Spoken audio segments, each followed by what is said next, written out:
and there wasn't even a flat place to build the house. As you go up the ramp, we're going to go in the front door, as you go up the ramp, you can see how the sandbanks would have just washed down into an old dried up mill run. That mill run was called Calico Ditch.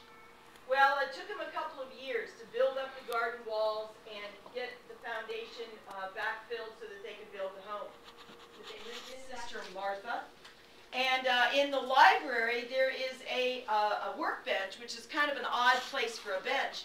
But that's where Mr. Wather worked in 1920.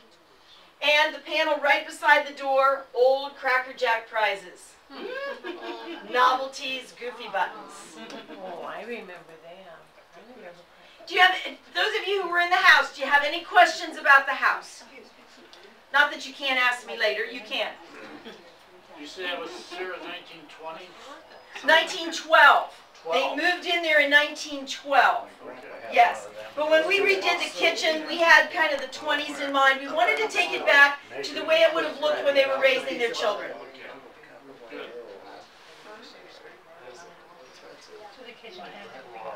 The kitchen had been updated to the 50s or 60s, and the woodwork in the dining room and the kitchen had been remodeled. And Johnny.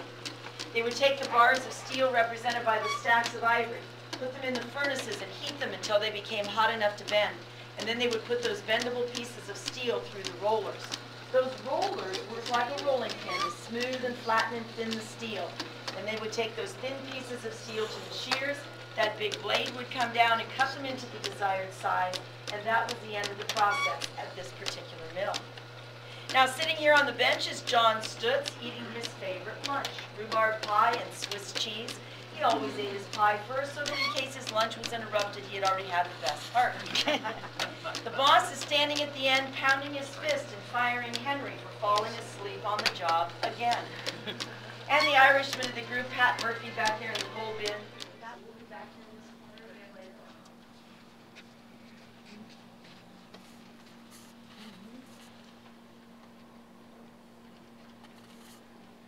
That last program, you heard about the service progress city, is the time that made him famous.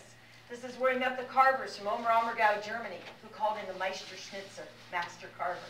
This is where he met the importers, where he could later order his parties and came back home.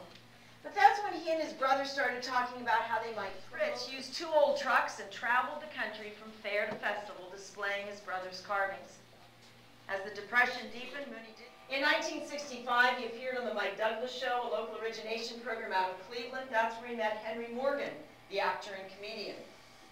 Henry Morgan was a good friend of Johnny Carson's, and that's how he was invited onto the Carson Show a few months later in 1965.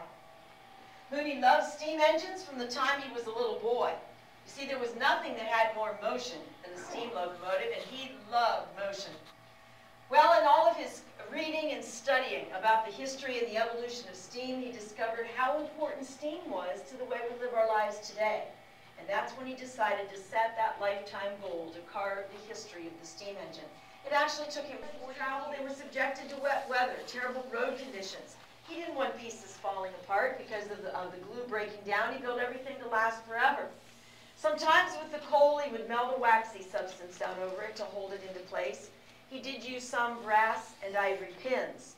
Most of the pieces fit together perfectly. They are press fit. Even the lettering that you're seeing is inlaid ivory, meaning that each letter needed to be carved twice. Just in the train, all of the ivory comes to one 8-foot long, 81-pound elephant tusk.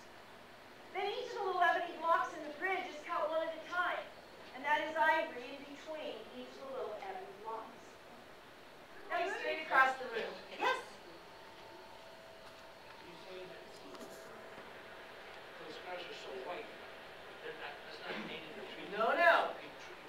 That is, he would remove that outside coating, which is only about 1/8 of an inch thick, and then that pure, solid white ivory just beneath that bark.